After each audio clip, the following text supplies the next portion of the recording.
Halo, selamat malam. Assalamualaikum warahmatullahi wabarakatuh. Salam sejahtera untuk kita semuanya. Pemerintah menyatakan mulai Senin depan harga bahan bonsai naik 100%. Itu saiki.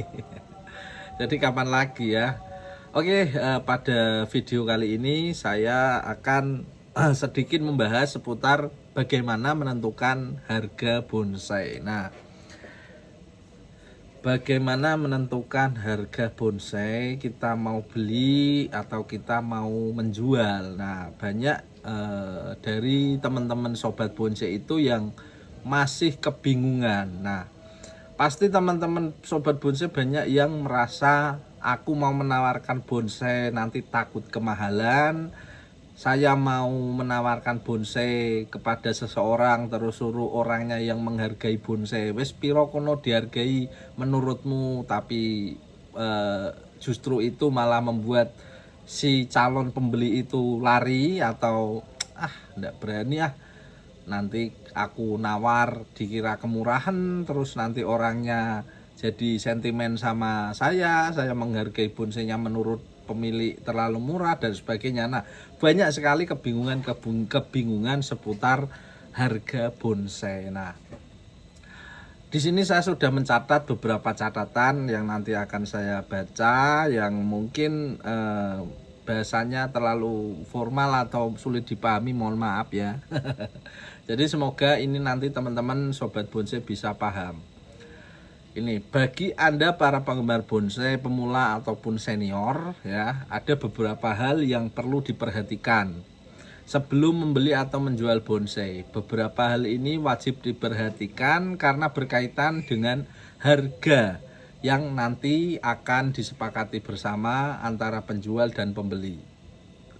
Terkadang banyak para penghobi itu yang menjual bonsai atau membeli bonsai dengan harga yang terlalu tinggi atau bahkan juga ada yang terlalu rendah, tidak sesuai dengan barangnya.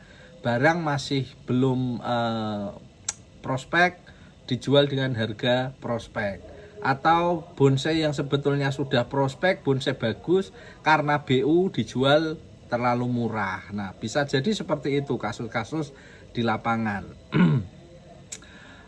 Hal itu terjadi dikarenakan ketidaktelitian dan pengetahuan tentang bonsai yang masih minim, terutama untuk para pemula baru seneng bonsai, kemudian cari bonsai, asal cari lihat foto kayaknya bagus dibeli, harganya mahal karena dia merasa punya uang langsung dibeli. Suatu saat ketika dia lagi butuh, dia menawarkan bonsainya dengan harga beli dia nggak ngambil untung nih. Apalagi ngambil untung, dia nggak ngambil untung saja, ditawarkan lagi ke orangnya udah pada nggak mau karena menurut orang lain itu harga terlalu tinggi, seperti itu.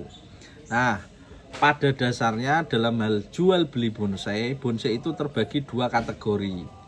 Yang pertama kategori bonsai souvenir atau bonsai orang bilang bonsai ayu-ayunan atau bonsai cantik gitu ya. Jadi bonsai yang tidak sesuai dengan kriteria penjurian gitu ya.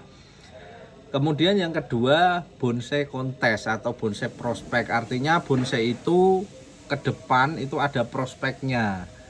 Bisa ikut lomba mulai dari Pratama, nanti Pratama bisa naik ke Madya dan seterusnya ya.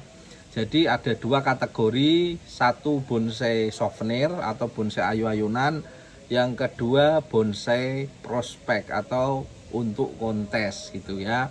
Jadi coba dilihat dulu bonsai-bonsai sobat bonsai di rumah, itu bonsainya masuknya kategori yang souvenir ayu-ayunan atau memang itu ada prospek ke depannya ya. Nah, setelah teman-teman itu memahami apa itu bonsai kontes dan apa itu bonsai souvenir, tentu itu akan mempengaruhi kesepakatan harga jual dan harga belinya. Nah, ini adalah kriteria-kriteria yang wajib diperhatikan ketika sampai ingin membeli atau ingin menjual. Nah, itu ya. Ada hal-hal yang wajib diperhatikan. Yang pertama, kalau bonsai untuk kontes ya, itu dilihat dari gerak dasar. Nah, apa itu gerak dasar? Buat pemain atau pebonsai atau penghobi pemula, gerak dasar itu sampean lihat dari mulai akar.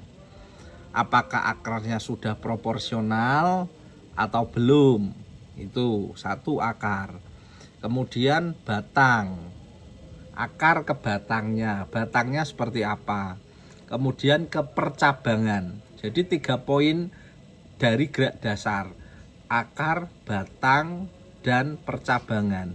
Kalau dia gayanya kok formal atau natural, nah jadi akar harus seperti apa ya, terus batangnya seperti apa, percabangannya seperti apa. Jadi kalau contoh sampean ditawari atau mau membeli atau mau menjual bonsai, akarnya sudah ke segala penjuru mata angin atau nyengkrem ke 4 arah, depan, belakang, kanan, kiri. Akarnya sudah sesuai kanan kiri.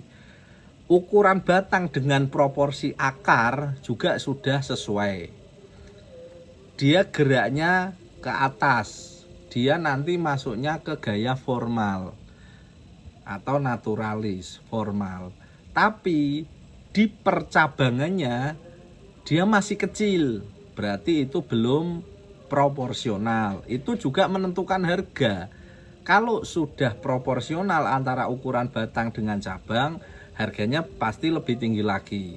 Nah, kadang nih ya, seringkali malah akar sudah oke, gerak batang sudah oke untuk formal, tapi cabangnya dibikin ngeriting-ngeriting, ngelungker-ngelungker, kanan ngelungker, ngilik ngelungker, ke atasnya melungker-melungker. Nah, itu juga mempengaruhi nilai jual. Jadi kadang itu seringkali teman-teman yang mau menjual, dia tidak memperhatikan dulu bonsainya itu seperti apa gitu ya.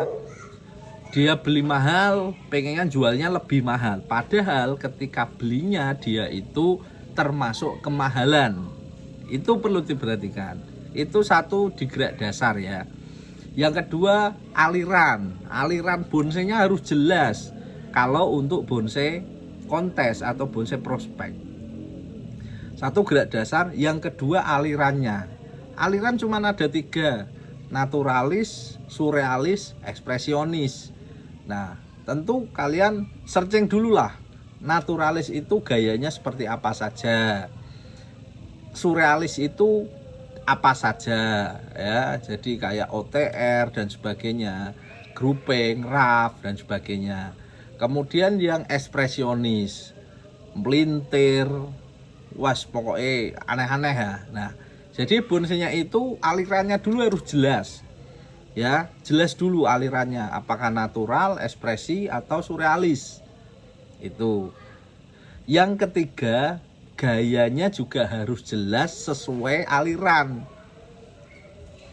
Ini poin-poin ini wajib untuk diketahui sebelum sampean melakukan jual atau melakukan membeli, karena berkaitan dengan barang ini ya.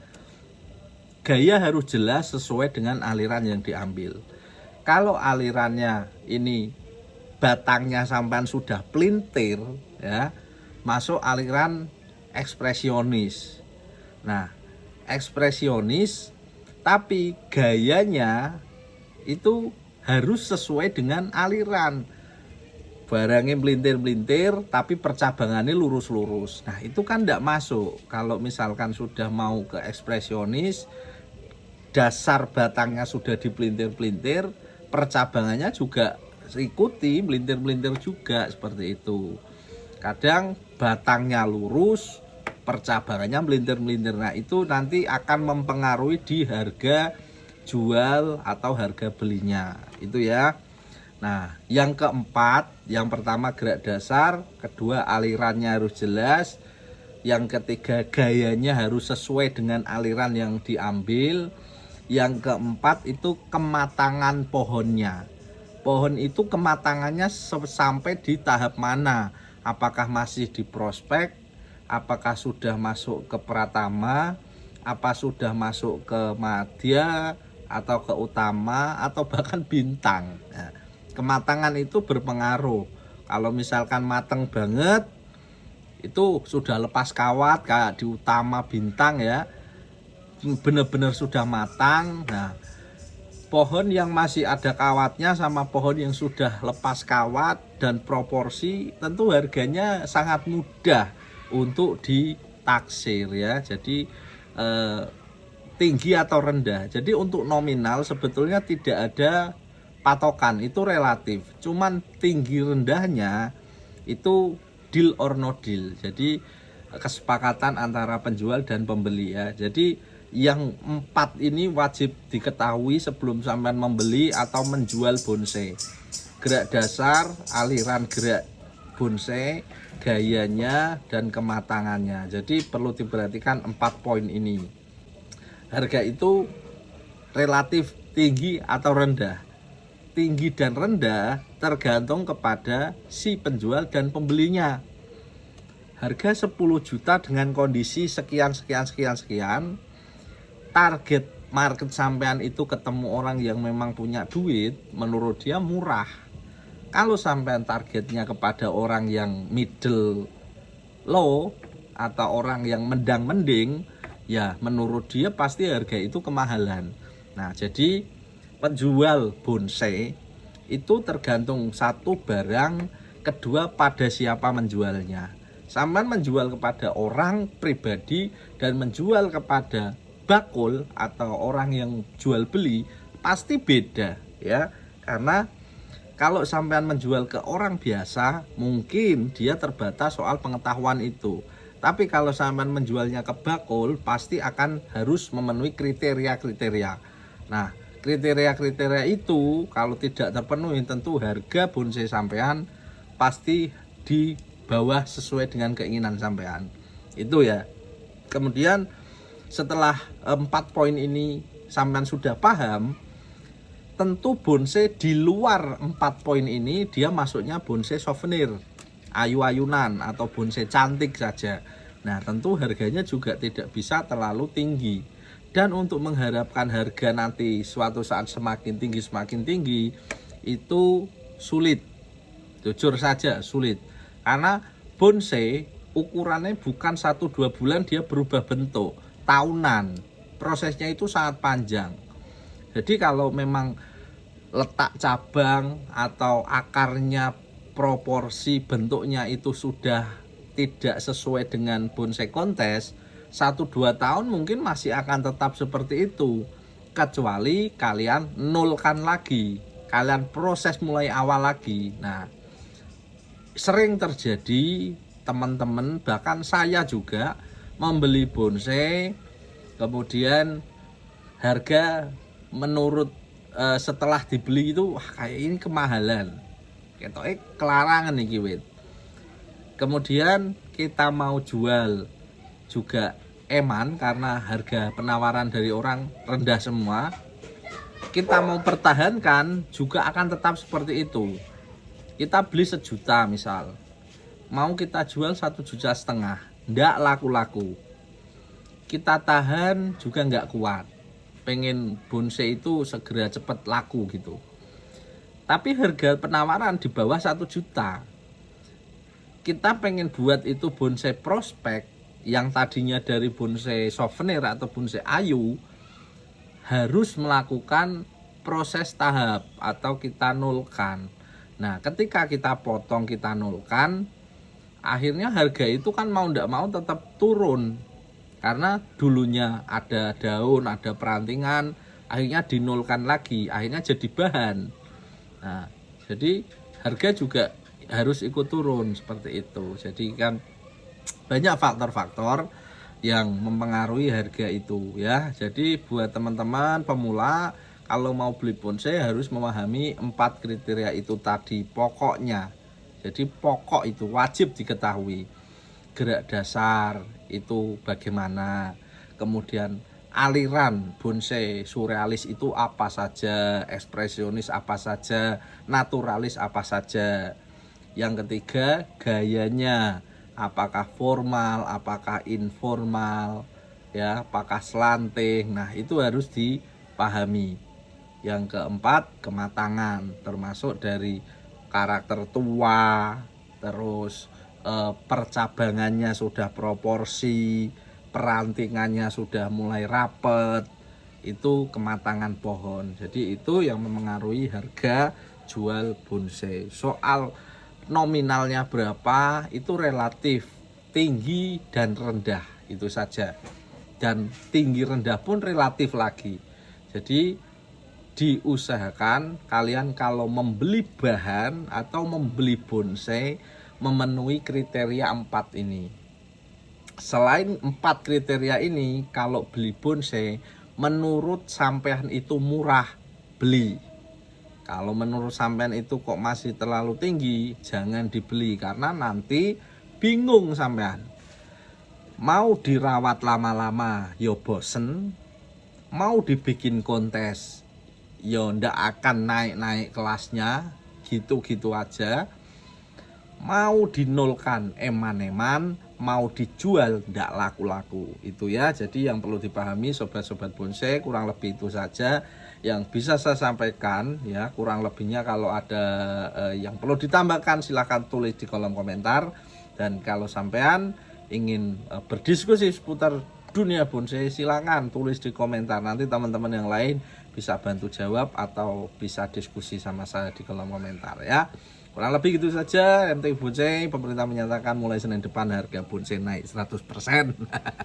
Assalamualaikum warahmatullahi wabarakatuh. Salam sukses selalu.